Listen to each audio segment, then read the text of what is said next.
다음으로는 디자인 수업에 대해 말씀드리겠습니다. 제가 느꼈던 파운데이션 디자인 수업에서 중요한 네 가지를 말씀드리자면은 아이디어를 디벨롭 시키는 과정, 모델을 만드는 과정, 리서치, 리플렉션 및 글쓰기를 중요시한다는 점입니다. 이는 평가표와 예시를 보면서 같이 말씀드리도록 하겠습니다. 일단 디자인 수업 과목은 What is Design, Making Drawings, Making Things, Sketchbooks and Reflective Journal, Introduction to Design, Digital Manufacturing and Fabrication, Academic Reading and Writing 이렇게 구성이 되어 있습니다. 일단 첫 번째로 What is Design은 메인 프로젝트로 진행하는 기간이 깁니다. 이와 더불어 이를 진행하는 동시에 다른 프로젝트를 한다는 것이 특징이고 다른 프로젝트에서 배운 내용들을 이 메인 프로젝트에서 활용할 수 있습니다. 최종 결과물은 발표 및 리포트로 평가가 되는 방식입니다. 이거는 코스를 시작하면서 처음 진행했던 첫 번째 프로젝트인데 영국 학교인 만큼 이제 첫 번째 프로젝트의 주제는 B였습니다. 어떤 식으로 프로젝트를 발전시킬지 여러 가지 리서치를 바탕으로 아이디어를 짜고 모델을 만들고 최종적으로는 하나의 결과물을 만들어서 이에 대해서 프레젠테이션을 진행합니다. 다음은 마지막 학기에 진행했던 파이널 프로젝트로 배점이 What is Design 과목 중에서 40%를 차지하기 때문에 제일 중요한 프로젝트라고 볼 수 있겠습니다. 프로젝트 브리프는 다음과 같이 나옵니다. 주별로 주어진 과업이 있고 이를 종합해서 마지막 주에 발표로 진행합니다. 어떤 형식을 요구하는지, 데드라인은 언제까지인지 등의 정보가 주어집니다. 동일 프로젝트의 발표 자료 중 몇 장을 추려서 가져와 보겠습니다. 어떤 자료를 리서치했고 어떤 과정을 통해 결과물을 준비했으며 파이널을 어떻게 제작했는지 등을 담았습니다. 다음은 Making Drawings, Making Things 부분입니다. 이 부분은 다양한 모델과 제작 기법을 익히는 수업이며 박물관, 기차역 등 현장 학습을 자주 갑니다. 이 과정 역시 감상문을 써서 제출합니다. 다음은 Sketchbooks and Reflective Journal 수업인데 이 과목을 제외한 모든 부분에 대해서 감상문을 작성하는 수업입니다. 그만큼 학교가 자신의 프로젝트에 대해서 명확한 평가와 개선할 점을 아는 것이 중요하다고 여기는 것 같습니다. 본인의 블로그를 만들어서 온라인 기록을 남기는 활동도 합니다. 다음은 Introduction to Digital Manufacture and Fabrication입니다.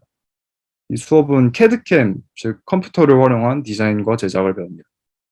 단어가 조금 생소하거나 어렵게 느껴지실 수도 있지만 사실은 어도비 툴을 배우는 시간이라 봐도 무방합니다. 아주 기초적인 포토샵, 일러스트레이터, 인디자인, 어도비는 아니지만 팅커캐드 등을 배웁니다. 제가 개인적으로 느끼기에는 가장 아쉬웠던 수업으로 제일 기본적인 기능들만 배우기 때문에 학교에서 툴을 익힐 생각을 하시면 안 될 것 같습니다. 차라리 학원이든 인강이든 독학으로든 익혀가시는 것을 추천드립니다. 다음으로는 학교 시설에 대해서 말씀드리겠습니다. 학교 평면도는 이렇게 생겼고 생각보다 막 크지는 않지만 있을 거는 다 갖췄다고 생각이 됩니다. 지도에 표시된 리처드 호갑 빌딩, 라고드 빌딩, 프로페서 스튜어트 홀 빌딩, 벤 핀블록 빌딩, 그리고 러더폴드 빌딩 순으로 설명을 드리겠습니다. 리처드 호갑 빌딩은 본관으로서 졸업식도 여기서 이루어지는데요. 카페테리아가 여기에 위치해 있으며 주로 비건 메뉴들밖에 안 나와서 자주 먹기는 힘들었었습니다.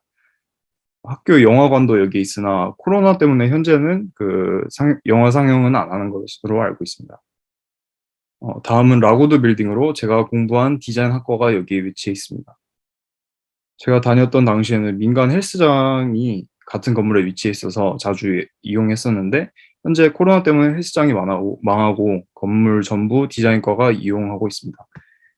0층에 1학년, 1층에 2학년 교실이 있습니다. 다양한 워크숍과 시설이 갖춰져 있는데요. 레이저, 우드, 세라믹, 패브릭, 메탈, 포토그래피, 컴퓨터실 등 다양한 워크숍이 있고 작업실별로 3D 프린터라든지 레이저 커팅기, 용접기, 스프레이실 등의 장비가 갖춰져 있습니다. 그리고 내부의 공간은 이렇게 생겼습니다. 그 학생 개인별로 이제 이용할 수 있는 공간이 있고 공용 공간도 널찍하게 있어서 작업할 때 용이하실 것 같습니다. 그 다음은 벤 핀블럿 빌딩으로 파인아트 학생들이 수업받는 공간입니다. 회화 작업실 및 워크숍이 갖춰져 있으며 비싸지만 뭐 맛있는 카페도 있었습니다. 다음은 프로페서 스튜어트 홀드 빌딩입니다. 미디어와 커뮤니케이션 학생들이 여기 이용하며 영어 수업과 다양한 세미나들이 어, 이곳에서 강의현실을 이용합니다. 마지막으로 러더폴드 빌딩을 설명드리겠습니다. 학교 도서관이고요. 그 독서뿐만 아니라 미디어 열람, 그 인쇄 등 다양한 작업을 여기서 할 수 있습니다. 다음으로 학교에 대한 설명을 이렇게 마무리하고 영국 생활에 대해 말씀드리겠습니다.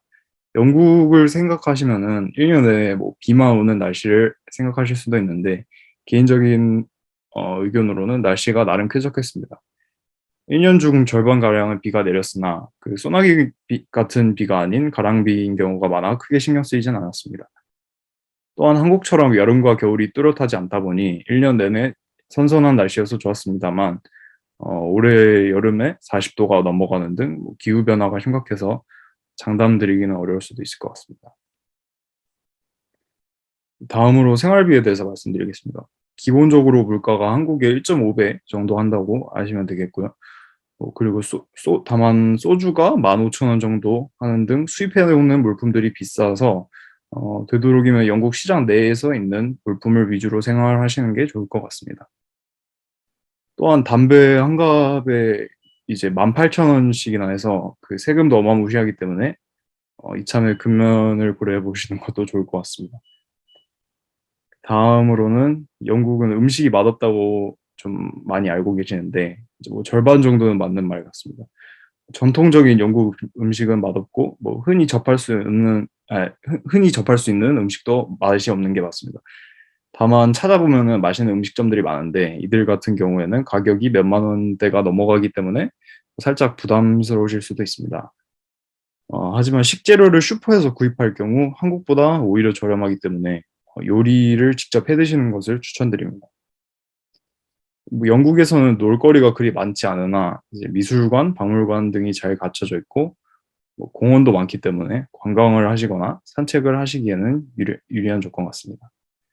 또한 다수의 박물관, 미술관 등에서 학생 할인이 가능하기 때문에 참고하시면 좋을 것 같습니다. 마지막으로 영국의 학교부터 기업, 모든 행정 시스템이 엉망이라 클레임을 넣거나 서류를 요구하는 등의 작업은 일찍부터 꾸준히 지속적으로 요청을 해야지 겨우 반영이 될까 말까 합니다. 제가 이것 때문에 여러 번 고통받았었는데 이제 코로나로 인해서 비행기표를 취소해야 된다든지 뭐 기숙사를 환불해야든지 헬스장 회원권을 이제 환불받아야 되는데 이거를 몇 달 동안 계속 요청했음에도 결국에는 처리받지 못하고 그냥 한국으로 다시 돌아오게 됐습니다. 그럼 마지막으로 여러분들이 생활하실 때 주거 형태를 소개해 드리겠습니다. 기본적인 난이도 순으로 이제 홈스테이, 기숙사, 쉐어하우스, 플랫 렌탈 이 네 가지 정도로 축약할 수 있겠고요. 홈스테이의 경우는 가장 저렴하며 생활 면에서 챙길 것들이 적다는 것이 장점입니다. 생활에 필요한 웬만한 물품들과 식사까지 제공되기 때문에 신경 써야 할 부분이 줄어듭니다. 반면에 이제 홈스테이는 집집마다 뭐 분위기나 집주인의 성격이나 그런 게 천차만별이어서 제대로 된 끼니를 제공하지 않거나 아니면 생활에 간섭하는 등 골치 아픈 일들이 발생할 수도 있습니다. 다음은 이제 제가 그 4개 중에서 유일하게 체험해 봤던 기숙사인데요. 학교에서도 기본적인 제휴를 맺은 여러 기숙사들이 있고 이외에도 여러 사설 기숙사들이 많았습니다. 특이하게 기숙사가 이제 가격이 제일 많이 나가는데요. 제가 알고 있는 한 1인 기숙사밖에 없어서 분쟁이 생길 일은 적지만 기본적으로 같이 이용하는 공간이기 때문에 조심하는 것이 좋을 것 같습니다. 기숙사도 가격별로 천차만별이었는데 주방과 화장실을 공유하는 스탠다드부터 뭐 개인 화장실이 있는 엔수ite 등 여러 종류가 있기 때문에 잘 알아보시는 게 좋습니다. 다음으로 쉐어하우스가 있는데 비용을 아끼면서 유동적으로 생활할 수 있는 것이 장점입니다. 쉐어하우스나 검트리 등의 사이트를 통해 알아보시면 좋습니다. 쉐어하우스인 만큼 분쟁이 생기기 쉽다는 것이 단점으로 꼽을 수 있을 것 같습니다. 마지막으로 플랫을 렌탈하는 방법이 있습니다. 가장 큰 장점은 자유도가 높다는 것이지만 이제 계약하는 과정이 복잡하고 가격이 비싸다는 단점이 있습니다. 이상으로 제 프레젠테이션을 마치겠습니다. 감사합니다.